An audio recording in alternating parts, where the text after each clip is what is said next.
And we are live. Hello, hello. Welcome to the Goggler podcast. Iain, Bahir, and Uma with you. Back on the first week when we finally get some newish movies at the cinema. Cinemas, of course, opened last week, but I think they were testing. They were re-showing Godzilla vs. Kong and Mortal Kombat. Say it For properly. free. Say it For free. properly. Say Mortal Kombat properly. Mortal Kombat! There you go. For free, but this week we are getting Black Widow, Jungle Cruise, and Malignant finally on our screens. But on the show today, we have a very Disney-heavy show because we're going to be reviewing two of those three. We're going to be reviewing Black Widow and Jungle Cruise. We're also going to be talking about the brand new anime anthology, Star Wars Visions, which dropped on Disney Plus Hotstar and Disney Plus if you're listening from the US. But first, I think we wanted to look at some trailers, and Apple just seems to be hitting us with these crazy new things. And this one is an A24 production called MacBeth. Might sound familiar. It's William Shakespeare, only with Denzel Washington, Francis fucking McDormand, and directed by Joel Cohen. What? Can I just ask? Did anybody else know this was coming? Nope. No. I mean, we're I know we're not based in the U.S., but we read a lot of trade magazines. We get our fingers on the pulse. We get emails. Sorry, hang on. We get emails from Apple that didn't mention this. Exactly. We get emails from Apple with our names on them, and they still didn't feel like we're friends enough to tell us. Oh, by the way, Macbeth's coming in January. I won't put this on Apple Singapore's plate. I think this was just one of those. I think they were holding it back. I think this was just like a drop thing, and it's great. I loved it. I mean, I'm just wondering when they shot this. I mean, it was definitely done over the pandemic, but there was so little casting news and talk about or this anything, thing, right? Yeah. We had the last adaptation of Macbeth was the Fassbender one, which is actually fucking good. I was going to ask because I don't think I've ever seen Macbeth. Yeah, oh, really? Like not even in school? Like no, I did Hamlet. Irish people did Shakespeare in school. I was more of the Great Dane guy, so we did Hamlet. Oh, nice. No, I went to public school in Malaysia, so we never did Shakespeare. Yeah, we never did Shakespeare in school here. It was only when I went overseas that we actually did Shakespeare. But the Fassbender adaptation, which came out a few years ago, was fantastic, and it was shown in Malaysia. Like I saw it in TGV, and it was by yourself? Yes, by myself. Yeah. But it was the most frustrating experience of my life because everyone else in the cinema, I think, thought they were watching a Fassbender movie. Like some people got up and walked out after about 15 minutes. There was another couple that was on their phones the whole fucking time because they were clearly bored out of their mind, but had bought a ticket and didn't want to waste the air conditioning. So they were going to sit there until the very end. And yeah, but other people were saying, where's James McAvoy? Where's the rest of the X-Men? Exactly. What's going on? Why is Fassbender speaking funny? Who is this Shakespeare guy? No, great writer.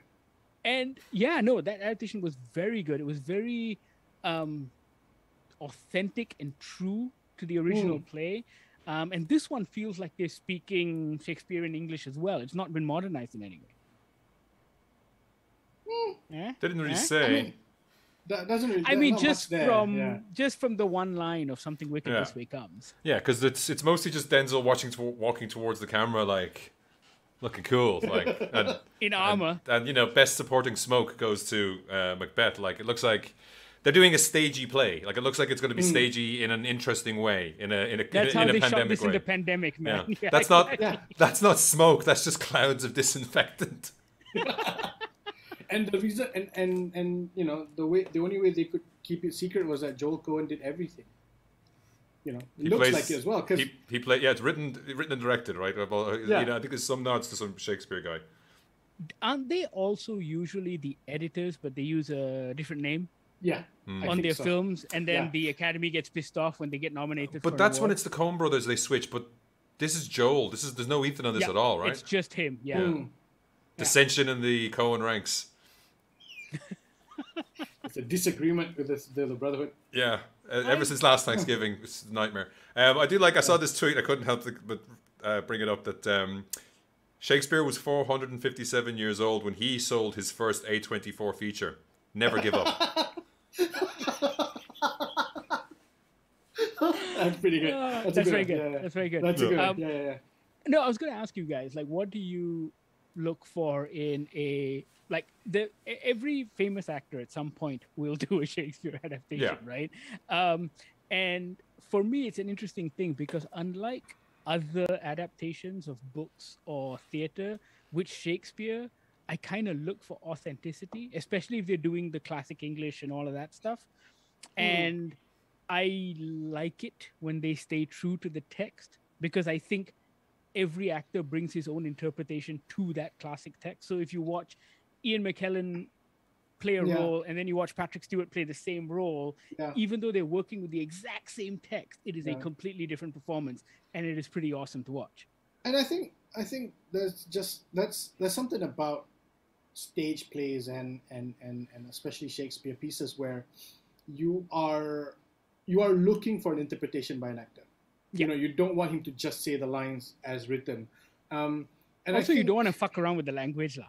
And you also don't want to fuck about with the language, lah, right? Like you can change the timing, you can change the setting, right? Do a Romeo and Juliet type thing, but don't fuck about with the language, lah. I think. That's what I was going to say. Like, I prefer my Shakespearean adaptations to star John Leguizamo, Paul Rudd, and Jamie Kennedy. Yeah. Oh, that's a weird. Okay. or Ethan Hawke doing to be or not to be at a Blockbuster Video, right? Oh wait, I'm thinking of him in Great Expectations, right? Oh, he did Great Expectations, but that was his own directorial Hamlet. I haven't seen that one. He did a modern New York City take on Hamlet. I thought Michael Rappaport was in Romeo plus Juliet, but he wasn't, was he? Are you calling it Romeo plus Juliet? That's what it says. That's the title. Referring to it as? Yeah. I mean, it's not good for SEO, that title. Yeah, terrible. I don't know why I'm looking forward to this. I think it's because I'm older and it's A24 and it's Joel Cohen and it's Denzel. And it's in black and white and it's Denzel Washington and it's Francis McDormand. I'm looking again. Like, I don't remember feeling this way for the Fassbender one. You know, it was like, oh, cool. Right. It looked, that's a take. Like, it looked like it was shot in Scotland in the depths of winter during a storm. Like, that's what most of the trailers looked like. It looked like they were going for weather is hell when you don't have cars and stuff like that. Like, it looked like it was, going for a vibe. This is doing the same, but I'm not sure how they're going to shoehorn in the Denzel kills everybody action sequence in the third act. I'm waiting to see if this is one of those directorial side projects from Joel Cohen, like, you know how we did his Midsummer Night's Dream, where he got all his friends together. Was it Midsummer Night's Dream, or was it The Much Ado About Nothing? Midsummer, I saw. Oh, okay. Oh no, Much Ado About Nothing. You're right. After Avengers, when he kind of lost his mind. That was also together. Also in black and white, but in a contemporary setting, I think, right? Wasn't it? Correct. Yeah. And I'm curious to see whether this is one of those low budget passion projects because those tend to be hit or miss. Yeah. I mean, it's got a. I'm just looking through IMDb now, and it's got a decent cast. I mean, Corey Hawkins is MacBeth. Oh wow. Harry Melling's Malcolm. Brendan Gleeson's King Duncan. Yeah, I saw Gleeson in there. It's always good to see Gleeson. Oh, pretty cool. It's got a strong lineup, and I haven't been disappointed by an A24 production yet, so. This is definitely one I'm looking forward to. I mean, for me, they've got one coming out on TV called Humans, right? Is that A24 that's right. as well? I think it's A24. The Euphoria for me on HBO with Zendaya is good but hard going, and I didn't enjoy that as much. Yeah, I think I watched Euphoria as well, the first couple episodes of the first season, and I feel like I'm too old for it. Yes, but I also feel like I'm too old for it. Like I cannot get into the vibes of that show. Whereas I know people who are younger than me who really are into it. And again, it's one of those things where it may not be for you, but you cannot deny that it's a good writing, good production, good story, good everything, right? Yeah. Yeah. So this one comes out January. So January. not too much of a wait. In cinemas in December in the US, I guess. So that's their qualifying Oscar run, right? Yeah. Looks Yeah, like probably. it. Yeah, absolutely. Yeah, so I'm definitely gonna be tuning in for that one. Also, we managed to score some spots for a virtual fan screening of Midnight Mass. We weren't given screener access by Netflix for this one because they don't seem to be pushing it in a big way in Malaysia. But it's the Mike Flanagan series, and his series have done incredibly well globally. Haunting of Hill House, Haunting of Bly Manor, and Midnight Mass is his. I want to say it's his new show with Rahul Kohli because I really fucking love Rahul Kohli. Everyone loves their Hill Cohen. Yeah. But yes, yet again, it is another horror series. This one is set on a small island. The time is kind of ambiguous, but we have a general idea that it is in the present day because of certain references that the characters may make.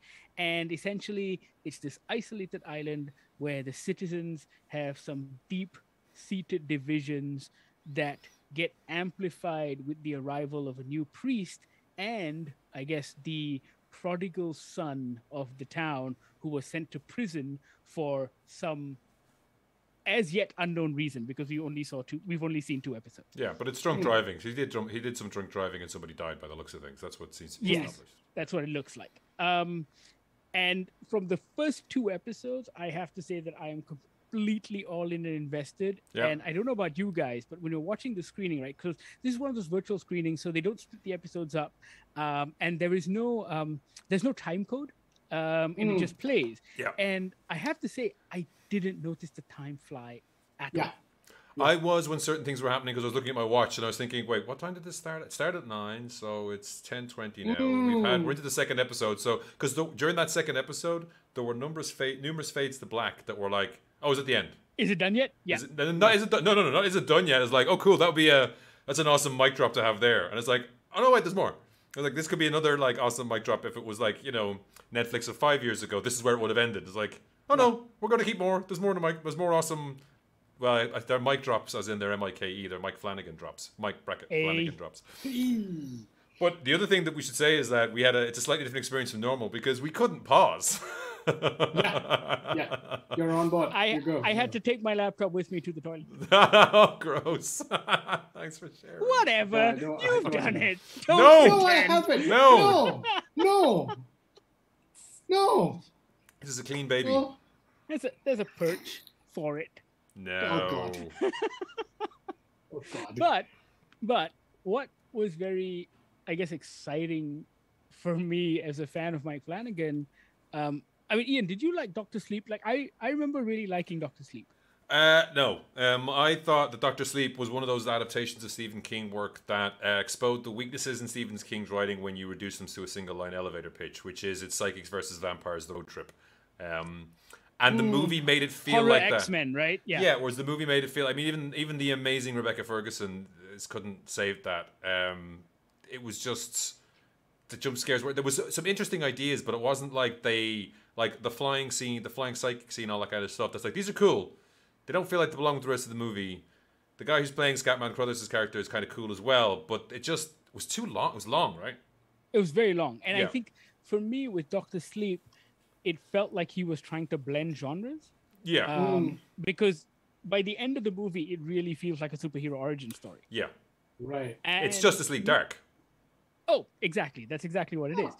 But with Mike Flanagan and his horror TV shows, it feels like he's really developed a style of his own. And we see that voice in Midnight Mass. Like, there are certain go-to signature moments, but it doesn't feel like he's being self-referential because he executes it in a different way in each one. So, like, this idea when the show begins of our main character, Riley, kind of trying to sleep and then seeing this vision of this dead person. Is something that was used in Bly Manor. It was something that was used in Hill House. And both in Hill House and Bly Manor, the outcome of it and the cause of it were completely different. But in this, the imagery is Oh, amazing. gorgeous. Like it's really not beautiful. it's not just your Sixth Sense, something standing there, something haunting standing there. Like they've added some extra little thought into things that are like, And oh, that's exquisite. Like the glass is the touch that was I mean, just like, I think that there's a bit of that in the trailer, and I remember thinking to myself, that's a weird choice to be doing. Like I like in seeing it in the trailer out of context, just seems like a random disco ghost. But when you know what's going on, it just feels like it feels particularly just like spine tingly. that's also the title of the short story that forms the center point of my short story collection about my time. It'd be great. Disco Ghost? About my time clubbing in Malaysia, where people are like, who's that random disco ghost? But yeah, I mean, it's got all the hallmarks of a great, I guess, Mike Flanagan story. It's all rooted in character. You're slowly discovering why these people are the way they are, and And they're not any weird. They're not any like it's. When you said that, and you've said a few other things about the people, but I don't think it's not like they're any weird. It's a small community and things start happening, and it's an island community. So like you have previously it was your manors and your big houses that were isolated. Yeah. This is isolated in a different way, in a perfectly great way. You don't want to go to the upwards. Yeah. And it's just a group of people who are it's the small town community you don't get anymore. Yeah, only it's a contemporary setting. Yeah, because you're talking about the IT crowd and Shark Tank. Yeah, which because it could have been period piece because we were wondering about that, but I guess Riley moved out a long time ago and his bedroom has been kept as a shrine, as many people do. Although it's not set in Midnight, Massachusetts, which kind of annoyed me because that's the name of a comic from 2002 that also has the name. I mentioned this to you guys before we talked about this.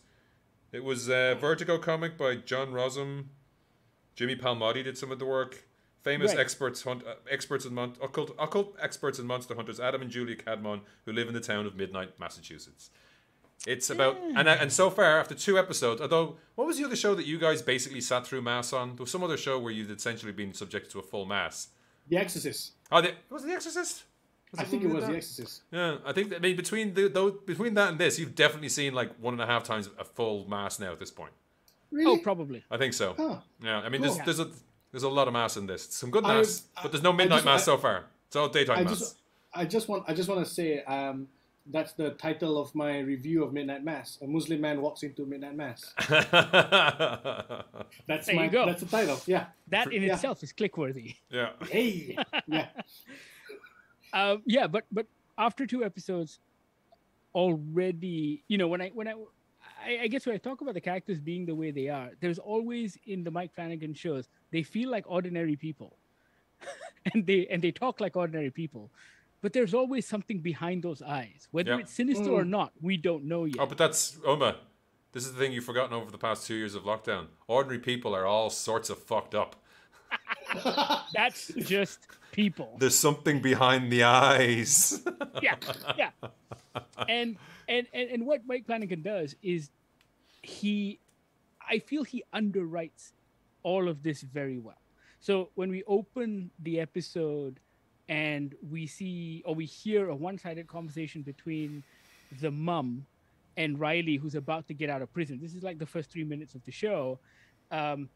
We only hear her talking, and we see these moments between her youngest son, her husband, Henry Thomas, and all of that just sets up the dynamics of this family beautifully without overdoing it. Yeah, because she edits. She's editing on the fly. She's like, I love that. She's editing everyone like her. The dad doesn't give a shit. He's just going outside for a smoke while he coughs his lungs up, and she's like, "Oh, he's just stepped out. He can't talk right now. He would love to talk to you." All this kind of stuff. He couldn't hear me when I called him. Yeah. It's so good. It's delightful bullshit. And even the son, who's so defeated and feels helpless, right? And he just goes, "I'm happy for you, mother, truly and completely," or something like that, right? Before he walks out the door, because the son's coming back, and he knows there's nothing he can say or do that is going to save this family.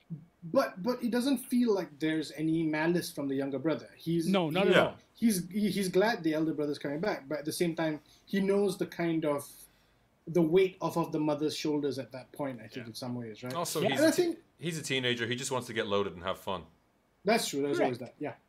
Although, one more thing on that, because These teenagers are I mean, even before they start smoking weed in the show, they are the most paranoid in that they go to another island to party. I mean, they're already cycling, they're on a beach where there's no one around. I mean, I'm sure it's a very flat island. Maybe the sheriff can see you at all times. It's like, it's so flat. But I don't know, man. It feels pretty terrifying. They were just like, "What's that? Oh my god, the birds!" Yeah, where they went to was terrifying, and like, is it the only just I don't know bushes hide under the canoe? I don't know. It's just like this seems like far too much effort to be going through to party. Also, if we've learned anything from this show so far, it is don't wander into abandoned houses, right? Yeah. I mean, so the kids know something, that's for sure. You were gonna say, Bahir?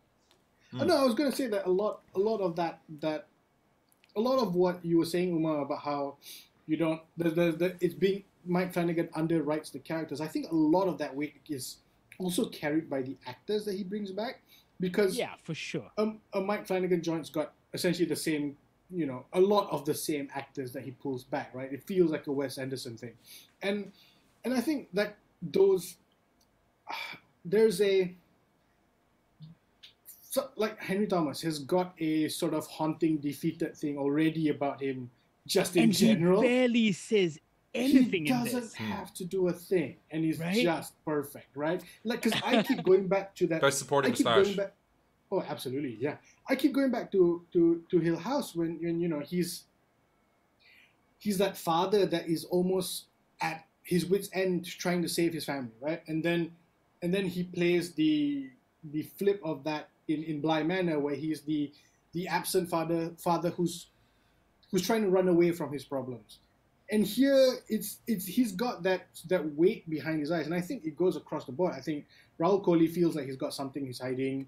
Yeah, man, I don't know. I like his casting. I think his casting is really strong. Yeah. He knows how to write for these characters, for these actors, I think. Yeah. Although I do think is it Michael Trucco? That's what that got me in the credits. He's the mayor. Yes. Yep. I mean, it's been a while since Battlestar Galactica, I know that, but he is like doing something with his voice to make it seem older. So I'm wondering they are definitely going to do something with the flashbacks. And I think who is the mom? The old mom is like, it's not Carla Guino, like the way that is they. It not? I don't think so. Is it? No, it's not. It's okay. Not. It's not. But it's definitely somebody under old lady makeup, and I couldn't find out when I looked at IMDb. Yeah, so I think all of the actors who play aged versions of themselves are in heavy gray makeup. Yeah. When I was looking, I think the old mom is Kristen Lehman, I think that's the name of the actress. And she's only in her late 40s. Yeah. But in the show, she's made out to be a lot older. Yeah. Because it's not that it's badly done. It's just that you can spot it a mile off. It looks interesting. It looks like there's something doing something there. It piques your interest. Yeah. They don't have that MCU money to de-age people. They spent it all on the Irishman, and now they're like, nope. Yep. Just get some white hair, a white wig, and some. And it's some, not even that. Just put some talcum powder dot in the hair. Yeah. Sorry, random aside. While we're on de-aging, they de-age Dear Evan Hansen. The lead actor has been de-aged to look younger. He needs to be de-aged. He's like a 29-year-old. Yeah, no, I know, a but 16-year-old. I'm just saying I didn't know that, and it's just like it seems it's been going around that he's the de-aging hasn't been done too well. Apparently. Yeah, but really? was that not like they should have done that for the? Is he not already de-aged in the trailer? Because I don't know. The trailer, because he looks like how Ben Platt looks like in the trailer. Yeah. Yeah. So I don't know. The de-aging anyway. The age thing is the only one on that laundry list of problems that movie apparently has. Oh yeah, that's true. Yeah. Anyway, back to a good show. Yeah. But hey, no. I mean, I'm looking forward to it. I think Midnight Mass. I can't wait for it to drop tomorrow. I don't know if I have the willpower to not binge it, even though I want to savor it and enjoy it. It just might be one of those situations where I keep clicking next. Yeah, I think I might need to watch this one on my phone because I didn't get to watch the other two because someone in this house doesn't like watching horror. So, so you got to hide under the covers with the phone. I think that might be the way to do it because Hill House and Bly Manor, they had their. I mean, we saw Bly Manor. I think just before it came out, we got access to some of it. I can't remember if I watched. I don't think I watched all of that one, but I was intrigued enough. And this one, Doesn't need to have that weight of it. It's a different setting. It doesn't have the big house kind of thing. So it feels fresh, right? It feels very a different setup for. It's not a haunted house story. So It feels fresh. Yeah. It feels fresh, and also the first 2 episodes don't seem to be heavy on the homages as well. So it feels like he's kind of crafting his own thing. Yeah. And there's no obvious mirror ghosts or ghosts in every frame. There's like strange happenings occurring on Crockett Island. Again, not Midnight Island in Massachusetts, which again is annoying. But yeah, strange things are occurring. Interesting. I presume it's 10 again. Is it 10 episodes or is it gotta be 10, right? I don't know actually.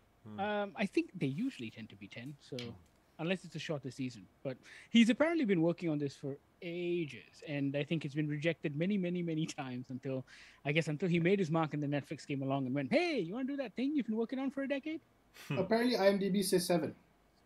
Oh, well, that's interesting because the 2 we have moved things in a certain way, but I don't know. And also, can we just say Hamish Linklater is like, you've seen him in The Big Short and lots of bits and pieces of other things, but he hasn't had that role where it's been like, oh my god, look at the creepy guy. But oh my god, look at the creepy guy. Oh, but I don't know. I don't he balanced that. Creepy. Yeah, exactly. He balanced that really well. Yeah, like there's an innate. He's such a likable priest. There's an innate. Your eye is drawn towards him as an actor. Like he has an interesting look, and then when he does something that's slightly like this, not. He doesn't go full fire brimstone on people. There's a point where he gets a little bit excited, and you're like, "Oh, what's this? What's happening here? This is interesting." And then other times he's totally schmoozy, but it's not like he's playing Gary Cole's character in American Gothic, who was like the devil incarnate and went and flipped between all different, different types of, seducey devil, scary devil in every scene. This is more. Yeah. It's one person. It's just that you're seeing different sides of it, and it's very cool. And the AA scene is genius. It's like the most awkward AA thing ever. He's great in that. Yeah. All right. So Midnight Mass drops on Netflix. If you're watching us live, it drops tomorrow. But if you're listening to this on the podcast, it is on Netflix right now. So go check it out. We are pretty sure you will enjoy it. Whether or not you're a horror fan, because as we know now, Bahir is not a horror fan, but he likes good stories well told. He's a Flanagan. Hey. That was a reach. That's a bit of a stretch. Yeah. Okay. We try. But it is. What was the other one that was? My memory's just going these days. I don't know what it is. What was the other one recently here that was like your favorite horror movie of this type, of any type? There was something we watched. Oh, Fear Street. Fear Street. Yeah. Fear Street. He fucking loved Fear Street. Yeah, you love Fear Street, but do you love Flanagan more? Choose. I think I totally love Flanagan more. Yeah. Absolutely. I mean, for me, Hill House is still the line to hit. Yeah. I'm still not over the reveal of the broken neck woman in Hill House. Like that was just so beautifully done. But it's I think it was so emotional. Not even scary. That's the thing. Yeah. It's and that word is correct. It's a reveal. It's not just you finally get to see the ghost. It's you find out the ghost's backstory. Exactly. In what was it, like a really short couple of minute scene, right? And then it sort of, as the ghost crashes through the roof, it crashes onto you as well, and you just die inside. It's beautifully done. Yeah. I'm a big Flanagan. But hey, you die inside and it's beautifully done. I like that. No, but when it's done so well, it's great. You don't mind dying inside. You don't mind when it's done so well. Yeah. Yeah, it's annoying when it's still we're well into, I don't know, second decade of horror renaissance now, where we're not just getting jump scares and stuff like that. We're getting horror, and different types of horror, and that's fantastic. Yeah. All right, let's talk some movies, folks. Back to the cinemas we go, and we've got Black Widow finally on Malaysian screens. We've been holding out on talking about this. They gave us access to some screeners when it first came out. So you'd make a terrible spy. You weren't supposed to tell them that. Oh, I don't think that's a secret. We're being professional. Yeah, we're being professional. But we're going to have to, kind of go back into our memories and recall all our favorite moments from the film, because May was just fucking ages ago. Did we watch it in May? Was it that long ago? I think it was end of May, May. early June. I think. You mean you guys didn't take like extensive notes? No. Oh, okay. Even if I did, I can't even find it. So, Black Widow, as we know, the first installment in Phase 4 of the Marvel Cinematic Universe. Although this is the first movie that doesn't actually move the story forward in a sense, because it is a prequel that takes place in between Captain America Civil War and Avengers Infinity War. And essentially, we find Scarlett Johansson and Natasha on the run after the big dust-up between Iron Man and Captain America. And she is being hunted. We know people like Ant-Man, etc., have been arrested and put into the prison in the middle of the sea. And Steve is AWOL. And Natasha... Thunderbolt Ross is on her ass. Yep, and Natasha is in Norway. Oh, yay. Because that's where you go. Because and Thunderbolt Ross's jurisdiction doesn't extend to Norway. Yeah. And also, this movie, because of when it's set, this movie also makes extensive use of Russo text. Oh, absolutely. I do like that they maintain that, actually, as a kind of aesthetic guide, right? Everything, of course, goes to shit, and she gets kind of pulled back in when her past comes back to haunt her, meaning the Red Room and her ledger and this kind of found family that she has. Because as a kid, she was a part of one of those Russian spies embedded into American style thing. It's the darkest reboot of Spy Kids ever.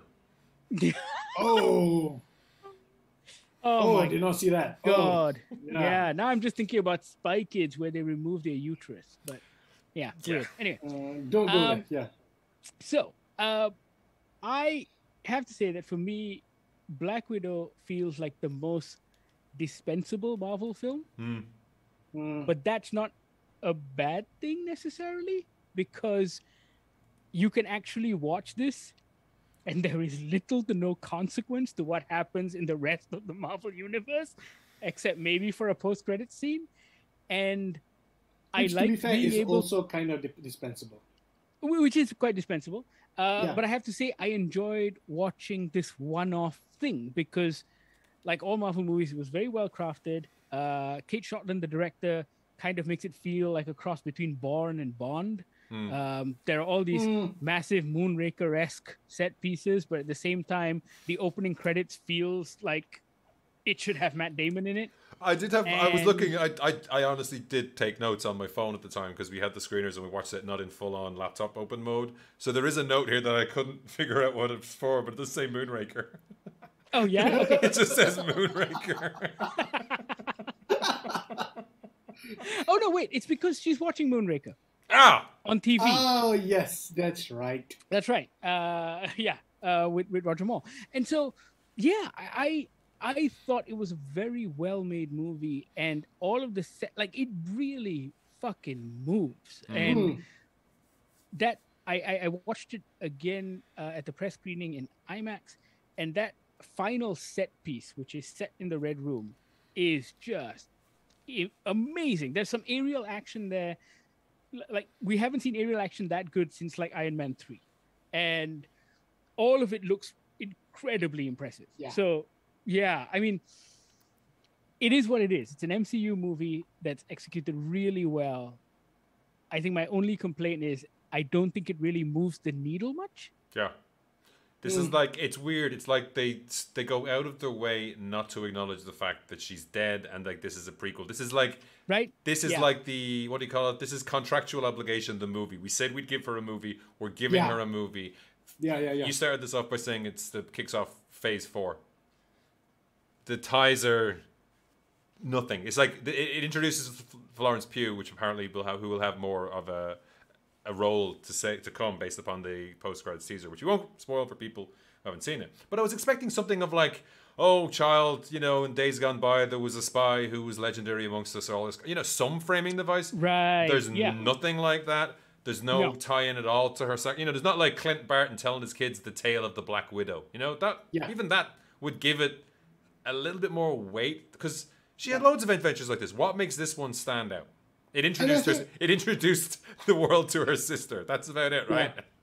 And I think I mean, if you've been following the MCU, I think for me it would have been interesting had they done this movie, had they told the story of, you know, her and Clint adventure in Budapest, right? Yeah. That's been dropped around the MCU a couple of times, and even in this movie they drop it a couple of times. It's referenced, and they hide out in the hideout, but that's it. Like, it's not really... but it just feels like for an adventure that was supposedly so legendary, yeah, for us to not see it just feels like a cop out. I think I didn't mind that as much. I thought it was cute, but it just feels like this movie, like you said, I enjoyed it, but like why am I watching this? Yeah, movie? like everything in the MCU doesn't have to be galaxy spanning and universe ending threats. Like, we can have cool things, and I think Hawkeye will be doing that, but Hawkeye's set in the now. Again, Renner's not in this movie. I kept wondering, is Renner going to turn up, or there will be some, you know, get him on the phone or something. Yeah, he's in jail, right? I think, yes. One, I think he might be in jail, but also I think it felt like a conscious decision on the part of Kate Shortland and the writers to keep this focused on Black Widow, because well, then go make Renner a movie, or Stark or anyone will suck the air out of the room, right? But even a phone call, but it's like, because it's, again, you don't need to call them to, you know, get their help or anything like that. But even just, it's an MCU movie, you know. If you've done enough now to build it up, so doing this feels a little backwards in a way.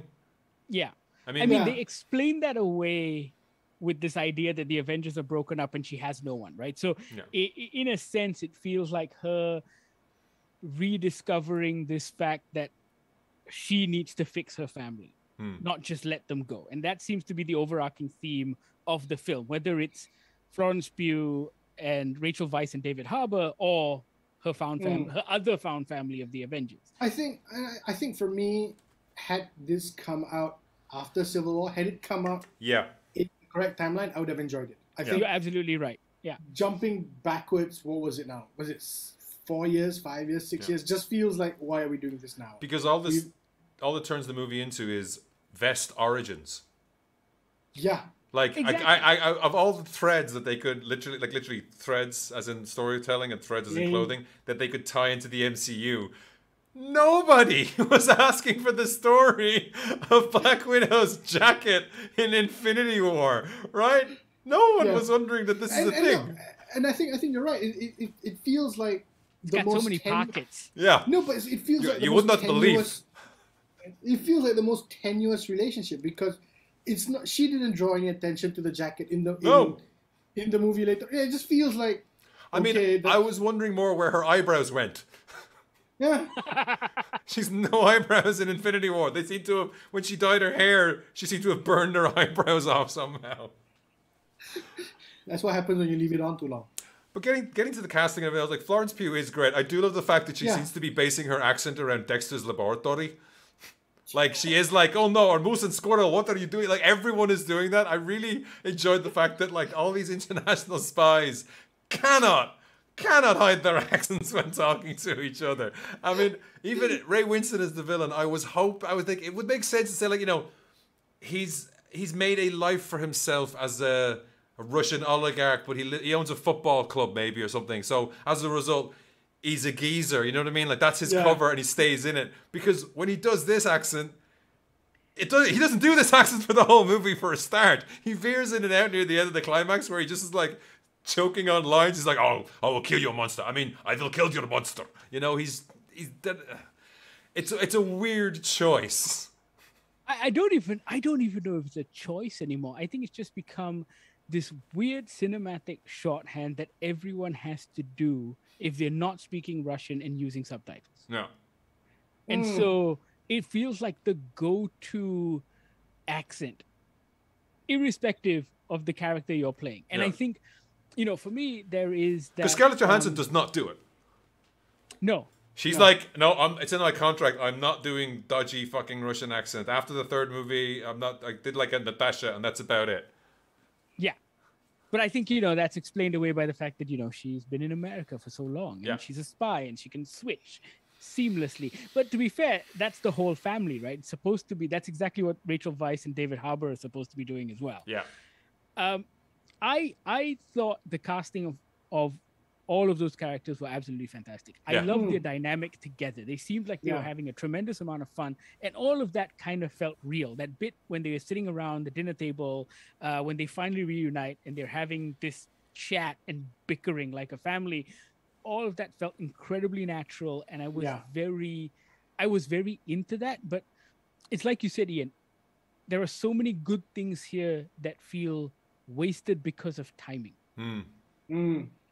And I don't know if that's, I don't know if that's doing Scarlett Johansson a dirty more than not actually giving her the money she's owed, because it feels like Black Widow had such, like, I thought she had a good ending in Endgame. I thought it felt, when I was watching that film, it felt like, yes, this is what this character will do. She loves Clint and she loves the Avengers, and she is going to do everything to bring back, like, she's going to sacrifice her life so that half, like 3 billion people can come back to Earth. She's going to make the call to lie down on the wire. And, Exactly. and if that also clears the red in her ledger and gets her back in the black, well then, good for you. Good for you, right? And so this makes it feel anticlimactic. The comeback, just feels. I go back to, this movie would have been fantastic if it was released during the time in the time period. It just feels out of place. And it's the same as well with you're saying about the aerial stuff at the end. Yes, it's great, but when I'm thinking about the table dining room scene, it's like those feel like they're from two different. All those aerial stuff at the end with this Black Widow, yes, top graduate from the Red Room, but she's not a superhero, and they're flying for most of that, right? They're just flying between debris, right? But and I was like, oh man, they don't just fly between debris; they land on a piece debris. of flying debris and continue to fight on it. Yeah, they go full anime, and that's good. But it's, like I said, when you see those kind of things in Iron Man stuff like that, it's a bit more passable, or Thor or whatever like that. It doesn't, seeing Scarlett Johansson just kick ass in a room is enough. You know what I mean? Yeah, and I think there was something they did early on in the film when she sort of, I think she was trying to change her top, and then you see all the bruises on her, right? It's the moment in every Batman comic book when he comes home and he takes off his cowl and his cape, and you see he's not invincible. His body will carry the scars forward. Yeah. And then like you say, Ian, to then have that big aerial battle where they're balancing on things and dodging, cement blocks and stuff. And it just feels like she can't do that. She shouldn't be able to do that. Because Yelena makes reference to that as well when she goes, "Oh, if I had told you, then hopefully they'll just call in one of the big guns to take out Dreykov." Yeah, what do you mean big guns? It's like, I'm sure the space god doesn't need to take an ibuprofen after a fight. And it's like, this is also exactly in that accent. This is also the scene where she says, "Why do you do that thing with the arm and the hair when you're fighting?" It's Florence Pugh is just like setting. I mean, I remember reading. I can't remember who wrote it, but there is the Black Widow Marvel Knights comic, which is that like Yelena's out for the title Black Widow, and they're fighting over it, right? And they don't quite do that here, but it is setting up Florence Pugh to be Black Widow from now on, basically. Like there's the setup at the end of this where she's obviously being misled. There's a literal handoff. Yeah, she's being misled about something. There's going to be not lightning, maybe some kind of thunderbolt from the blue, maybe, and then someone's got to clash, and then certain people are going to switch sides, and it'll be nice to see Wyatt Russell again at some point. It's all leading, all roads lead to Wyatt Russell, right? Yeah, but the one thing I really did enjoy about the film, though, is I think of the 23, this is the 24th MCU movie. I think this is the first one where we had a romance, or rather bromance, between like 3 women, essentially. And I thought all of that was written very well. Like, I enjoyed those quiet moments between ScarJo and Florence Pugh when they're having a drink and talking about, I pictured a life for you and all of that stuff. And I thought all of that was written very well, and the both of them pull off all of those quiet moments, and they're nice intermissions in between all of the action. Yeah. There are lots of stuff in this movie that I really enjoyed. I just think as a whole, slotting it into the MCU at this particular point feels wasted. Yeah. If you're watching live, let us know as well what you think in the comments, by the way. There are some of you out there. And I think it feels wasted it wastes 2 things for me, right? It wastes a fairly good Natasha Romanoff side quest, and it wastes the Black Widow's death. You know, it just, and I think that's kind of my biggest problem with it. Releasing it now, like Ian says, feels like a contractual obligation that they just want to move past and get on with it. And it sort of, like you said, Uma, it cheapens her death. It cheapens her sacrifice. But it does give us David Harbour as the Red Guardian, and more of that, please. They put him in all that makeup for Hellboy. Just de-age him and do the movie of that time, that one time he met Captain America. Yeah. Okay, hang on. Okay, you brought that up. Now I have to ask. Did they meet? Have they met? No, I think he just made it all up. He might have made it up. Steve was still in ice. But he might have met, maybe, he met somebody else during that time. Somebody else was carrying the shield. I was just going to say, unless they do the comics thing where they have the fake Captain Americas running around for a while. Yeah. Well, not fake. They were actually, anyway. They were super soldiers. Yeah. Comic books. What did you guys think of Taskmaster? Without giving away the flip from the comic, but what they did with the character. I didn't have a problem with that. I thought it was pretty cool. I felt it was not enough. I think there wasn't enough of... they didn't utilize Taskmaster at all. Yeah. Except for 2 scenes, right? Yeah. But when Taskmaster turns up, the fights are kind of amazing. I was watching it looking back at the screener we had, and it was the scene where they're just Taskmaster in a tank just appearing around corners. It's just I think we got the way, and it's like boom, it's just this it's a shark. Basically, they do Jaws in the streets for a few minutes. Yeah. I mean, my most recent introduction to Taskmaster was from the Spider-Man games, right? And it feels like in that game there was a very clear description that the Taskmaster has watched Spider-Man and can fight like Spider-Man and or defend Spider-Man's moves. And here it doesn't quite feel that way. I mean, the Taskmaster is a great fighter, but it doesn't quite feel like she's it's gotten it from having learned from watching these guys fight.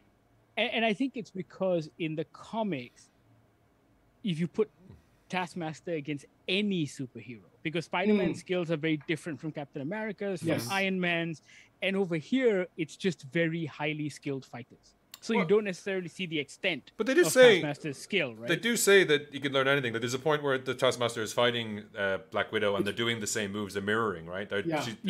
The hair and leg. The hair and the thing, No, and I think there was also a bit where they showed Taskmaster watching. I think it was the fight between Black Panther and probably Captain the Winter Soldier. Or the Winter Soldier. It was the chase. The Winter Soldier. The chase on the rooftop. Yeah, and he was watching Avengers Captain America. He was just he was just watching the movie. Yeah, and I think for us who know who Taskmaster is, we get it. Yeah, but I think it just feels like they're undercutting Taskmaster. You know what I'm saying? It just feels like they're not giving Taskmaster its due.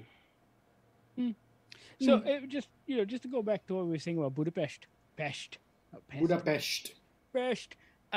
For me, Bahir, I quite liked that they didn't show it because it felt like maybe they took some lessons from Solo and decided you don't need to see the castle run. No, I agree. But for me, it's just that if you were going to do a Black Widow movie, you've mentioned this legendary mission that these two were on. The tagline writes itself, right? We've always heard about this is how she got the red in her ledger, right? It's been teased. This is Han and fucking Giselle going to Hong Kong or going to Tokyo in Fast and Furious, because it all comes back to the Fast and Furious sooner or later. Yeah. And it comes back to family. But that's it. They're always talking about that, and how amazing that adventure was, because we've all seen Tokyo Drift beforehand. Whereas if this had done that, if it had just had been porcupined with all sorts of goofy references to shit from the series, it would have, Tokyo Drift does a better load-bearing job in the Fast and Furious series than this does. You know what I mean? This feels like an annex that doesn't need to be there again. Whereas a few more, I think, having a little bit, just even if it's a small setup thing, they go to that room and they hide there. If it goes to a flashback, maybe, again, just to see Renner. I don't know. It would have made it feel like it's more essential and make it feel like it's more of a universe. Whereas this is not This is an MCU small U movie where it's like, no, don't ignore the rest of the other guys. Just over here. Yeah. It's a side quest. Side quest, yeah. Avengers Gaiden. Which might be why they decided to release it on Disney Plus as Premier Access. Huh? Who knows? Maybe. Black Widow is finally in Malaysian cinemas, so you should definitely go and check it out. Let us know what you think. When you do, you know how to get in touch with us. Goggler MY is all of our social media feeds. Also podcast at goggler.my if you're into writing emails, or you can WhatsApp us on 012-524-5208. Another Disney movie that opens in cinemas this week is Jungle Cruise, which is also available on Premier Access in the US, I think, as of about a couple of months ago now. This one is also based on a Disney theme park ride, like Pirates of the Caribbean and Haunted Mansion and a whole bunch of other things that they've adapted into films. Tomorrowland. It's Tomorrowland. You forgot about Tomorrowland, didn't you? I did. Yeah. It stars The Rock and Emily Blunt and Jack Whitehall, and it is every kid's adventure story meets Indiana Jones, meets Romancing the Stone, meets the leftover CGI from Pirates of the Caribbean. And The Mummy. Yeah, The Mummy. There's some musical themes in there that I figure were just lifted from The Mummy. Yep. And Jack Whitehall's relationship with his sister. Yeah, and I appreciate the fact that they opened the movie in Someway Lagoon. They just built like a little taste of home. Yeah, they just built 2 little docks, and the rest of it was just there. They just had The Rock in his boat. Yeah, but yes, it is all these things put together. But for the 2 hours that I was watching this movie, I had fun. Yeah. I mean, it was I don't ridiculous. see how. Yeah, I don't see how it ties to the rest of the MCU, but it's just as disposable. I think. I mean, it was more disposable than Black Widow. But yeah, I found myself laughing and having fun at this, and even I didn't get spooked. But just to call back to the Mike Flanagan review, there's a point when someone pops out of the woods, a tribes person pops out of the woods behind Emily Blunt. I'm the hearing's still not quite there in my left ear from where she yelled in my ear. Nice. Yeah, it's a weird one because it feels like one of those Disney vehicles that was crafted specifically for The Rock. Like, it was. I mean, he went around getting people to get into it, right? Wasn't that the story? Yeah, I think so because he crafted it himself out of a slightly bigger movie franchise. But I don't think this would work with any other pairing. I think the both of them, Emily Blunt and The Rock, are just so charming and fun. And Jack Whitehall, actually. Jack Whitehall is a blast. And the three of them just have great bands. And I think that's what makes this movie work. Yeah. You don't agree? I mean, I know, we all agree. And I think that it's just one of those things where it's just like, what else is there to say about this movie? And that's both what it's got going for itself and its problem. This movie is fine. You just have to get past deciding to go and watch this for 2 hours. I think when you do that, you sit in the hall and you'll have blast. But it's that initial thing of like, do I go and spend money on this movie, which is pretty much going to be like Pirates of the Caribbean, and it was, but it's fine. To its detriment, I think. I think the elements that they lifted too much from Pirates of the Caribbean annoyed me. There's a supernatural element in this that doesn't quite need to be there, and I think is handled just badly. It's a crap supernatural element. But also the supernatural characters, look exactly like their counterparts in Pirates of the Caribbean. Yeah, their faces are falling apart in the same way. Yeah, instead of being part of the Pearl or Davy Jones' Locker, they're part of the Jungle. I wasn't going to go into it, but and I think that if they were just Harryhausen skeletons or normal people, I would be fine. But there's a guy made out of snakes. It's not because they're made out of snakes. It's just like, what? Yeah. I can get the Black Pearl. They're cursed by the gold. They're skeletons. They're not skeletons. They're skeletons at nighttime. That makes sense. Cool. I'm on board. It's a cool visual. This is like, these are 3 or 4 concept art characters looking for a theme. There are weird rules here. Yeah, there's a weird sort of rule with the river and the curse and you can't think too much about the curse, because if you think too much about the curse, it all begins to fall apart. I mean, it all falls apart. Even in movie, they explain it really badly. It's like, and I kept them away from the water for 400 years, and somehow they became the jungle did something worse to them. It's like, what? No, I need diagrams. How exactly did this guy become bees? Yeah, he's bees. And it's also just this thing of like, oh, they cannot stray from the river, but then they get into the river. But then I'm just like, wait, is it like a nighttime thing? Is there a seasonal thing here we're talking about? What's going on there?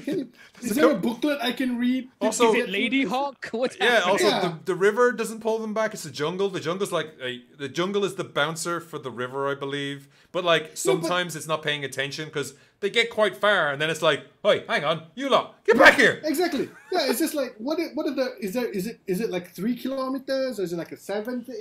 Is it like nighttime? I need a pamphlet. Yeah, it's gremlins traveling across the international date line while eating a snack kind of questions, right? But the fact is, you're thinking about these things because they look goofy as all hell. Yeah. Right. Yeah. But at the same time, fun. Like, yeah. And I think a lot of it has to do with The Rock, because there is this weird way, and I think it's a testament to his ability, that The Rock can kind of squish himself into any part, right? But not any space, because he's a big man. Not any space, because he's a big man. But any part, in the sense that The Rock we see in Ballers is very different from the Rock we see in Fast and the Furious. And it's very different from this kind of idealistic, boyish Rock that we see in this one, because he needs to kind of fit into that roguish character here. Yeah. Well, no, he's playing a Disney, what do they call them? Not a cast. He's not a cast. He's not a cast member. He's like the. Oh no! Exactly. One of the tour guides. Tour guides. He's literally like, I think some of those jokes are the jokes you get from the tour guides on the Jungle Cruise. Which I think is the only real callback to the ride, and I'm glad they left it there in the prologue. Yeah. But yeah, and I think all of that works incredibly well, and he carries a lot of that, and even the gender flipped. Because here Emily Blunt is Indiana Jones, essentially. And even that... The Rock is Rip Salah. I am the monarch of the Rock the is sea. Rip Salah, right? Yeah. And all of that, I think... I cannot logically explain why I enjoyed this, because everything in this movie feels derivative, and I should hate it. Because I think with other films that happen like this, I would be nitpicking at stuff and complaining about how the director hasn't done anything new, and hasn't learned from everything that has come before. La la la la. And for me, it just goes back to The Rock and Emily Blunt. I think that relationship I think the characters they both crafted for themselves, along with the writers, were very well done. I think it fit. Yeah. I mean, you can say The Rock is different than different things, but like he's still smart, funny, one-liners, zingers. There's still that element. That is the rock upon which his rockness is built, right? You don't have to call him Frank. You could call him Dwayne. Yeah. Yeah. And Emily Blunt, there's a couple of things she does in this which are like the Brad Pitt eating an apple version of that, her version of that. There's a couple of head nods or kind of like the kind of slightly flustered questioning she does. I think that even goes back as far as like The Devil Wears Prada. The Devil Wears Prada? Is that that movie? Yeah, yes. Devil Wears Prada. That wasn't that movie. Yeah, so they go back to the kind of thing, and here she's just playing to her strengths. It is like, here's the scene, do it the way you would want to do it. It feels like that. I'm sure the director had more say than that, but that's what it feels like. That it does feel like a starring vehicle for them. They're doing themselves. They're doing their movie star charisma thing. They're not doing their I'm pouring myself into a role thing. Yeah. Yeah, and the reason, I swear to God, the reason I enjoyed this as much is because I watched them do those interviews on tour. Just watching the three of them together, like, because they're leaning into the fact that their real world personas are what they are. Yeah. And because you love that, you are going to love this movie as well. It is an exercise in Disney marketing, and I am a sucker for it because it worked. So The Rock, Emily Blunt, Jack Whitehall, and Belloc. Or rather, Jesse Plemons' version of Belloc. It's not it. German Belloc. It's not even Belloc. It's just Jesse Plemons being Jesse Plemons. And Jesse Plemons loves playing weirdos. Joaquin. No. Joaquin. No, you've said that wrong. No. I love Jesse Plemons' He is amazing. General Prince Nazi guy. No, but he's great. brilliant. I mean, there is he has been this now for a while, where it's like, oh, Jesse Plemons is in this, you know. Yep. It's interesting. He disappears for a large portions of this movie before getting bossed about by bees, which is a delight to see him bossed about by bees. Yeah. I mean, maybe that's why like one guy has to be made out of bees for that one scene. Maybe I can let that slide, but there is enough goofy, weird German accenting going on here that he's worth the price of admission. I don't know if I'd say the same about Paul Giamatti. Paul Giamatti, this seems to be in the same level of tier as his role as the Rhino in Amazing Spider-Man 2 or 3. That is exactly it. That's exactly right. Yeah, I'm like, what right. is he doing? Why is he doing this? Like, this is you look at it and you're like, this is the guy from Billions? Like, how do these things? That Italian accent's so bad. Right, and his name's Giamatti. How does he not get it? that Italian accent's criminal. I think that was just no, yeah. But I did like to have him having a parrot. Frank owes me money. Frank owes me money. Yeah, I think the answer to that question is always money. That is why he did this. Yeah. But also, it's getting in on the ground floor on a franchise, right? It feels like I think Jungle Cruise 2 has already been greenlit, so so they are definitely going to make it because this thing made money in a pandemic. It still made over 100 million. So, there you go. Desert Cruise. Wait, no, hang on. I go back to it being about the Sand Rock boats and Emily Blunt. I think. Yeah. I mean, I said in my review that I was kind of a little disappointed that they end up. It's not a spoiler, but they end up together at the end of the movie, right? There is a romance in this. I was surprised because I had seen. There's an article I think on Vulture about why doesn't The Rock get to do more romances, and it is a kind of weird, racist kind of thing. Oh. For Hollywood, it's like, oh, we can't have this big Polynesian man going out with this crazy white lady. No, that's never allowed in the Hollywood mix-up. He gets some action in Ballers. Is he? Okay, but that's HBO. Yeah, he does. But that's not HBO. that's not television. That's HBO.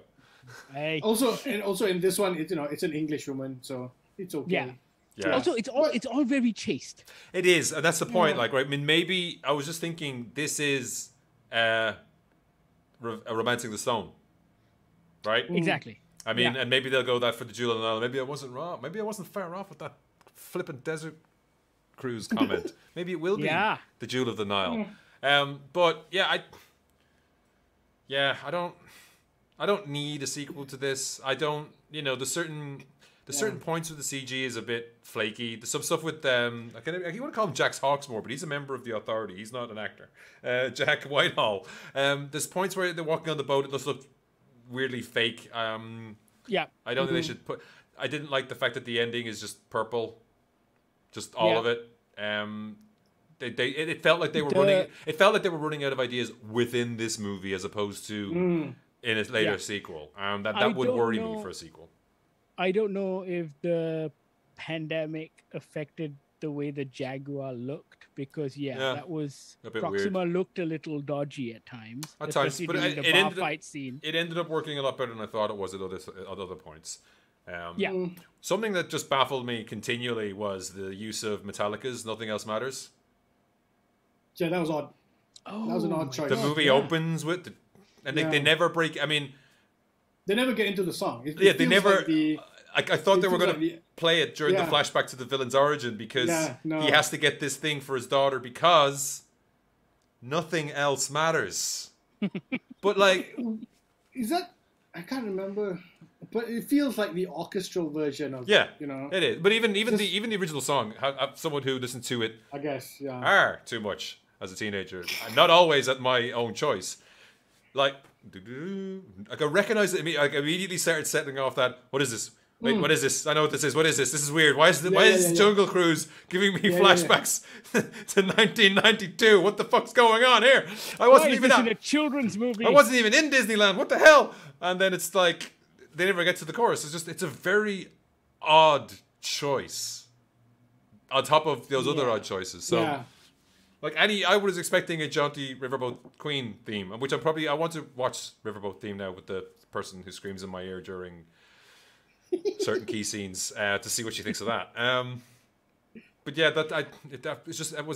there's enough of those baffling moments to make me think I don't want a sequel. That I'm like happy enough this exists and like move on with your lives. Yeah, you know what? We're gonna get at least 5 of them. I also forgot. I missed out earlier. I have to say it now. Sorry, but you know the thing with the bad guys, they're not in the jungle. They are the jungle. Thanks, Can we move man. on? Are we done? I think we're done. I think we're done. Yeah, I think we're so done. good. Yeah, good. Cool. I mean, Yeah. the only sad thing is your kids will enjoy this, but unfortunately, you can't take them to cinemas because you have to be double vaxxed, and no one under 18 at the moment can go to the movies. I don't know. I was going to say I don't know how many adults will be clamoring to watch this, but it is The Rock, and he is incredibly popular. So he knows what's cooking. It might still do okay. He knows what's cooking. He does. So it might still do okay in Malaysian cinemas. It's screening now. Let us know if you actually venture out to watch this. Actually, we're really curious as to what you're going to watch this weekend at cinemas. Is it Black Widow, Jungle Cruise, or Malignant, or all 3? Are you feeling adventurous? Are you like, fuck this pandemic, let's go nuts? Let us know. Reach out on Goggler MY, also podcast at goggler.my, and you can WhatsApp us on 012-524-5208. Which brings us to our final topic of conversation today. We are going to be talking about a brand new anime anthology series that just dropped on Disney Plus. It's called Star Wars Visions. Basically, Lucasfilm reached out to a whole bunch of Japanese creators and studios and went, "Hey, you like Star Wars? George Lucas based all of Star Wars on Japan. So why don't you go crazy and give us your interpretation of this thing that we copied from you?" And so what we got were 9 shorts a la Animatrix, which kind of explores different areas and stories in the wider universe of Star Wars. I was going to say it is so exciting that they've allowed people to go nuts with Star Wars. And then this morning I read an interview with Lucasfilm where they went, it's actually not canon. I saw someone on Twitter talk about it. Is it canon? And I'm like, who cares anymore? Of course it's not canon. There's a scene where a guy cannot hear you. I think Ian's angry lost your audio, and Ian's angry, and his hands are moving. Okay, you can't hear him. Can you hear me now? Oh, yes. Oh, yes. Wait, hang on. Yes. Yes, you can. It was a Zoom problem. It wasn't a live problem. And you're back.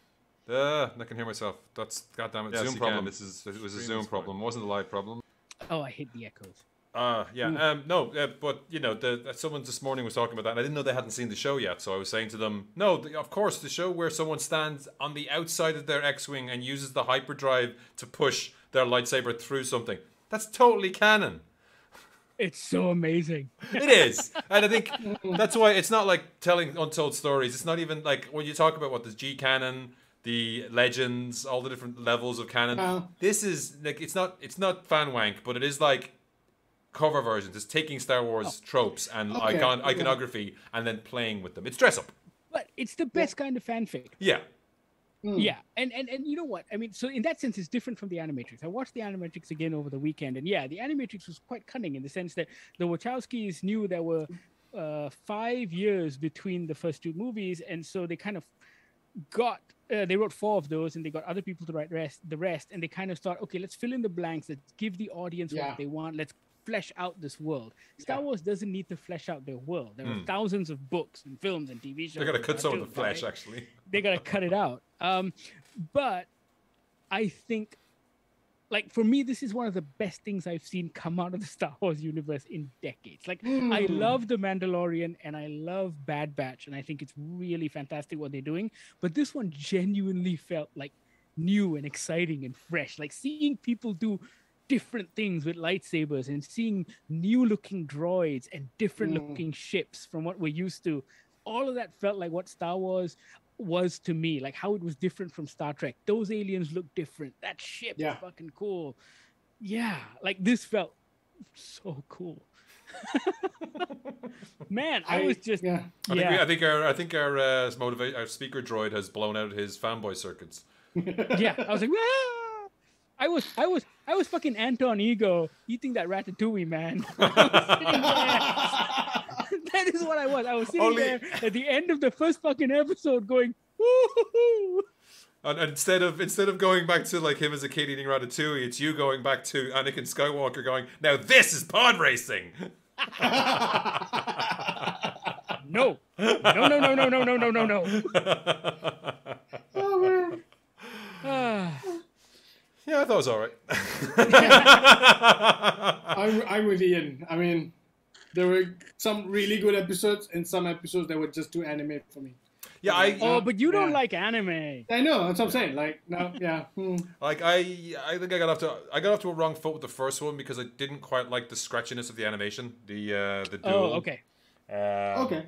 And then I was watching the second one and it wasn't quite gelling for me. And then I switched to Japanese audio with English subtitles and I kept that on for the rest. And I think I enjoyed them more than I did the first one with the English. Even though I watched all of them in Japanese. Yeah, even though there are there's big names in the English version as well as there's big names in the Japanese versions as well. And there's some of it that is like pure anime, which is that we're going to spend an awful lot of time with two talking heads, one of which isn't going to face the camera. And we're going to have, so that we can save money for the cool animation shot later. But I think it's the Elder, one of the later ones. Yeah. That seems to be building up a lot of cash that doesn't check. A lot of credit that doesn't cash out. You know what I mean? Like there's an awful lot of people sitting around and getting places, and then when an actual fight breaks out, it's good, but it's not. Yeah. It's not standing on the outside of a Star Destroyer. The twins is like crazy. I wanted more of that craziness where like people are getting zapped. Right. They're getting hit so hard their armor shatters and flies off into space. That was very, very cool. Yeah. I also liked The Ninth Jedi a lot. I thought that was a cool story. That was the one where that's the one with the lightsaber delivery. Lightsaber delivery guy. Yeah, I like that one. Like Japanese swordsmithing, the master lightsaber guy. Yeah. No, but for me, I like the twist in that. Yeah. I like the flip on that. I mean, for me, there were a few episodes which I really bought into. I mean, the duel, unfortunately, set me off on the wrong foot because I was like, holy shit, this is amazing. This is what I wanted to see. And then to go into Tatooine Rhapsody after that just felt no. It feels like the missing episode from Interstellar 777. Was that? What was the Daft Punk animated album? Like it has the slightly more. I mean, it does give us a super deformed Boba Fett, which looks delightful, and when he's flying towards the camera, it's kind of awesome. But it's as a story, it didn't even work as a story for me. And I think that was probably the most dispensable episode. And I think, I think a lot of the other episodes then decided to focus on the Jedi. And Kyber crystals for a weird thing. For a weird reason, Right? There's an awful lot of Kyber crystals in an awful lot of these. It's like, wow, that's more than the mainline Star Wars movies have actually mentioned them. I haven't mentioned Kyber crystals, No, which is why I'm curious as to how much direction was given to them, or whether it is a particularly Japanese preoccupation with regards to lightsabers and Kyber crystals. Yeah. I did love some of the designs. I'm sure you guys have seen it, but you know, the old Star Wars posters from like Italy, Spain, Russia. They some of the helmets we see and some of the designs of the stormtroopers seem to mimic the art from those posters, right? Because for some reason, the artists who came up with those posters, it feels like someone described to them what Darth Vader looked like over a telephone and never actually showed them the film. I mean, even the classic Hildebrand poster for Star Wars, the sword up and everything, like it's... Yeah. That's not what the movie looks like. It doesn't look like that at all. Luke and Leia don't look like that. What's going on? And I mean, it was kind of fun to see, you know, they did their own version of What If, you know, Astro Boy was a Star Wars. That's what that one was. I could see where that was going. But yeah, I was hoping for just like that the Ninth Jedi did have it felt like it was part of a bigger story, right? A couple of those felt that way, actually. Yeah, and I enjoyed that element to it, but it also had the cool swishy fighting. It's like, if you're going to focus on the Jedi and you've only got 15 minutes, choose your battles. I mean, setup is minimum. You don't need, I think the duel has very little, not the duel, the duel's the first one, has very little setup and gets straight to the action, and then eventually lightsaber umbrella, and then, you know, all the other stuff going on there. The bride as well, I felt was quite nice. I liked the Village Bride, and I thought the writing on that was very tight in the sense that it had a significant amount of setup, and it still managed to fit a lot in within its short running time. Yeah. What I liked about the Village Bride was also the music choices, because it had the drums going in that one, which is like it used the Japanese drums. Actually, a lot of the music choices in this I enjoyed because they kind of blended in Williams' score with a bit of Japanese action. There was one that used the Jewel of the Fates but played it in different instruments. Oh yes. Was that the Twins? Oh man, I can't remember now. I've only seen it once. Hang on, I don't know where search is on this version of Google Docs. What did you guys think of Lop and Ocho, the second last one? That one was incredibly anime, so I don't know if you like that. The one with the wolf-like girl. Yeah, with the one with the Klonoa. She's Klonoa from those platforming video games. There's the big ears kind of thing. No, I don't know what that is. I don't get that reference here. Your reference made it worse. I thought it was okay. It wasn't the one I liked where it ended up. I like the tradition of the father and the sword and the samurai sword, the hilt. I like the sort of double cross, the family revenge thing. So a lot of the elements I like. But I think for me, episodes like that one, like the Lop and Ocho one, even the Astro Boy one, actually, Toby, right? Toby one. Yeah. I think those episodes for me did more to develop the relationship between the good guys and the bad guys, the rebels and the Empire, the Jedi and the Empire, than the movies did, like the new movies. Because in those, we are just told these are the bad guys. Yeah. Yeah. Meanwhile, that family dynamic in Lop and Ocho was a nice... I mean, yes, it is a very anime dynamic, and we've seen that play out in hundreds of anime stories. And I think for me, Lop and Ocho felt like a story that could have happened canon in one of the planets somewhere. Yeah, and I think and that to me is what I liked. The other ones, as much as I loved the duel, it was I had to get in the headspace of like, no, this isn't Star Wars, because I was thinking to myself, why, if you have a lightsaber, you don't need your samurai sword doesn't need but like it's fucking cool. But that's what I'm saying, right? Like I had to get out of this isn't Star Wars, this is Japanese animation with lightsabers, right? It's what if Kurosawa had lightsabers. Yeah. And that's what I wanted to see. I wanted to see more Kurosawa stuff. And there was like some really interesting lightsaber stuff. I mean, we have that story, but the Elder, the resolution to that, without giving spoilers, was something that, of course, why has no one done that in one of the movies? What an amazing move. Like it's to call back to Black Widow as well. I forgot to say my notes also had there, like, new knife dropped when Florence Pugh dropped the knife, right? She drops from one hand to another. And there's something on that level of clever. It's like the same as the Enola Holmes holding your breath, faking you're dead when someone holds your head underwater. It's like and this is just like, oh, that's so badass. But it also shortened that fight a little bit, and we still got lots of Dan and what a Star Wars name, Dan. But it was made up for it. But if we had to put up with talking heads for a little while in order to get that awesome shot where the older Jedi is holding takes his lightsaber out, and they animate the steam rising off it from the rain in that one shot. Yeah, just one shot. Every other shot, it's not there. I went back and looked at it. But it looked so cool in that one shot. Yeah. To be fair, in the Ninth Jedi, that young Jedi's name is Ethan. So I guess Dan is okay. Yeah. You know what? Because for Japanese people, they're like, that feels authentic enough. It feels like a white person name. Let's call them Dan or Ethan. So,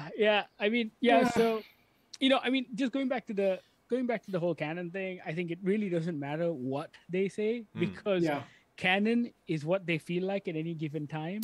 They relegated all that content into what they call Star Wars Legends. Yeah. And then someone went for Clone Wars. Hey, it'd be really fun in Star Wars Rebels if we brought back Thrawn. Yeah. And then suddenly all of that becomes canon again. So they're just picking what they want to, and in 20 years it'll be a new canon, and they'll change it along again, and that's fine. Exactly. And someone's going to use that move from the Elder in a movie or TV show. It's going to happen, right? It's going to happen. It was just too cool. Yeah, it was too cool to not use. And there's some of the, there's the clear the tab version of the Darksaber that they have in the Ninth Jedi as well, or the swords reflecting your inner power. Like, it's a very anime / video game thing where it's like everyone is different, and that's something interesting they do. A lot of these shows as well to do stories like aeons after the Jedi have passed. Yeah. Right? Which I thought was a nice touch as well. So it can be like it's a future far, far away. But I liked the meta inception of Japanese people revisiting something that George Lucas was inspired by Japanese people. Yeah, because now these Japanese people were clearly inspired by Star Wars growing up, so they've put their take on it, and it's like, what? Yeah, because that last one, those two guys are just the comedic guys from the Hidden Fortress, right? Yeah, exactly. Which is R2-D2 and C-3PO. Correct. And maybe Lucas doesn't really stick to that perspective throughout his films. No, because in Hidden Fortress, it's meant to be told from their perspective. Yeah. No, I mean, they were there. They were just like peeking around the corner. But I mean, on that as well, like just that last episode, it's like maybe the Japanese creators were homaging Empire Strikes Back, because wow, what an ending of the series. It's like, it calls back to Clerks. It's like, I know life is a series of downbeats, but like everything in this series is super upbeat and interesting, and together we should bring hope to the galaxy. And this last one's like, nah, he falls to the dark side. Everything's fucked. Yep. Dark. Grim. Dark. Yeah. That's really odd. I just hope they do other stuff like this. Like, I hope they go, oh, look, let's get a bunch of Chinese creators and creators from India and creators from Brazil, and like, just to see all of their. I want to see all of those individual cultural takes on Star Wars, right? Because we've seen what Star Wars Wayang Kulit looks like. We've seen a little bit of.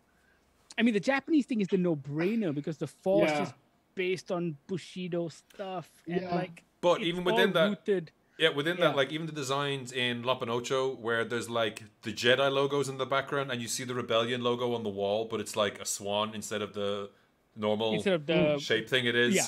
And it's like, I want more of that stuff. Yeah, give me all of weird, that kind of style. Give me Aztec style South American Star Wars things. I think taking the mythology, or taking the iconography, but going further, right? Yeah. There's one of them where doors open and there's like AT-ATs on board the ship. Oh, that was, I think, the twins, right? There's like AT-ATs. They let loose AT-ATs at one point, or ATSTs, sorry, at one point, and it's like, yeah, cool, in the spaceship. But just like having that big iconography. There's the Village Bride as well. Like, they have like it's a Corellian freighter they use. You know what I mean? Like little things like that. Like taking those things but telling something completely different. I think if they do any more, it'd be nice not to be so Jedi. Do some bounty hunters. Do some scoundrels. Yeah. And also, it felt like they were really allowed to let loose, which is very rare. Like everything else, like Kathleen Kennedy seems to have such a tight rein on what's going on, much to the detriment of. Well, I think they may have learned from Rise of Skywalker, and maybe they're letting loose a little bit because we're seeing a little bit of craziness in the Bad Batch and even in Mando. Has Filoni just got like absolute control over the Filoni zone? Yeah, I think so, in the animation sphere, it's pretty much his baby. But he's also involved in Mando and Boba from the Book of Boba. Yeah. He's not involved in the Obi-Wan. He's not. Right? Yeah. Which is wrapped, by the way. You saw that? Yes. Yeah. Interesting. That's for next year, right? 22. Yep, for next year. Yeah. Apparently. But I like it when they let loose a little bit, because it just means that we get new and different. But for me, it just feels like these are inexpensive things to let loose on. It doesn't feel like it's not a film, It feels like I wouldn't say low hanging fruit, but it's small fry compared to trying to do something on a film. Have either of you seen Fooly Cooly? No. I think it was Studio Production IG who do at least one of this. I think there's only one studio that does two, right? Is it Science Saru? Science Saru does two, yeah. Production IG who did like the original Evangelion and stuff like that. At some point they were doing all sorts of shows, and they did a show which was just to fuck around with animation. Like, it's the one it's got a robot with a TV for a head who comes out of a kid's zit on his forehead. There's a girl in a Vespa who hits people with a guitar. it's wild, it's wacky, the music's amazing, and it was just to try things out, and they didn't care if it was a success or not. I think it's only a couple of episodes, but that's what this should be. Some of these, they don't feel like they don't feel like they're tame, but it should be like they should start with a Sith here, and then like fucking just like nothing but lightsabers smashing into each other in the rain, full smoke effects for 15 minutes. Maybe make them shorter or make them less. You know what I mean? Yeah. Go full at it. Like, make sure that make sure every frame's a painting. I think you're not on form tonight, Ian. I think it's that. I think you're right, Ian. I think it's that need to try and tell a story, right? I think if they just, I mean, like for example, like the Duel, which is my favorite, doesn't have a big setup, right? Guy walks into town, happens to be at the same time these bandits come to town. Was it a setup? Because there was other people there too, right? I mean, I didn't count. Was there 7 of those samurai-like people? I was trying to count. I don't think there was 7. But I think that's the basic gist of it, because there were other mercenaries trying to protect the villages. Some of those designs were insane. There's like a guy who sits. I think there was a Doug, who's one of the, not the cartoon guy. He's one of the pod race. He's a Sebulba guy who riding a probe droid. There's one of those guys with 3 eyes going on. Like, cool to see those guys. And I think it's that idea that there's a simple story and just go action, right? Or Bosk's Bad Day. It's gonna be Bosk's Bad Day or something. You know, there was a Bosk-looking fucker there too. Yeah, there was in that one. Yeah. Not enough Bosk. 2 stars. Just to go back to what you're saying, Bahir, I think these cheap experiments might be the way in, though, because I think everyone's scared to spend 100 million on something and then have it fail. But I'm hoping that they pick up the good ideas from this and what works from this, kind of not even develop it, but hopefully just it inspires them to go, oh wait. It's not going to be the end of the world if we try something crazy like this. Right? Unfortunately, though, the lesson from this is more Jedi all the time and kyber crystals. Go, go, go. Yeah. Like I said, scoundrels, Bosk's bounty hunters. But to be fair, with Mando, Boba Fett, and even the Bad Batch, hardly any Jedi in it. And it's fucking great. Yeah. Great stuff. Yeah. But no, if you're a fan of anime, check out Star Wars Visions. Even if you're not a fan of anime and a fan of Star Wars, check out Star Wars Visions. For anyone who is not a fan of anime and not a fan of Star Wars, I don't think this will do anything for you. No, I think these 9 shots will just leave you cold. If you're going to spend the whole time going, is that Adam Driver? Then this isn't for you. Correct. Where's Luke Skywalker? It's now streaming. All 9 parts are now streaming on Disney Plus Hotstar. I think they range between 11 and 20 minutes. I think it's the longest one. And you can get through them all in a couple of hours. But very, very reminiscent of what the Wachowskis did with the Animatrix, in that each episode is like a different style, made from a different production company, and it's a lot of fun. So check it out. Was all of the anime? I can't remember. Was all of the Animatrix canon? Because the kid was the kid from the movies. Yes, all of the Animatrix stuff was canon. I think even the video game is considered canon. Enter the Matrix is canon, and also so is most of the Matrix Online, including the canonical death of Morpheus, but not the end bit where they just had a giant Neo dancing, because they were like, "It's over now. Canon's over. Party while the servers burn." Nice. Nice. I don't think I've ever seen a video of that Neo dancing, but I'm going to YouTube that. I'm not sure if it's Neo, but it's something giant like that. Star Wars Galaxies did something similar as well, but they were able to say, "Oh, it's a hologram." we broke the rules of the universe just to have a party before the servers get turned off. So check out Star Wars Visions. You know how to, and if you've seen all 9 episodes already, reach out and tell us what you think about it. You know how to get in touch. Goggler MY are all of our social media feeds. Podcast@goggler.my is our email address, and 012-524-5208 is the number you can WhatsApp us on. It's the Goggler hotline with all of your thoughts about, Star Wars Visions or Black Widow or Jungle Cruise. Also tell us if you will be venturing out to the cinemas this weekend, and if not, what movie are you waiting for to make that first trip? Yeah. Dune! Wow. Well, I think some people might be excited about Shang-Chi as well. Oh, yeah, that guy. That guy. He's coming soon, too. When's that guy?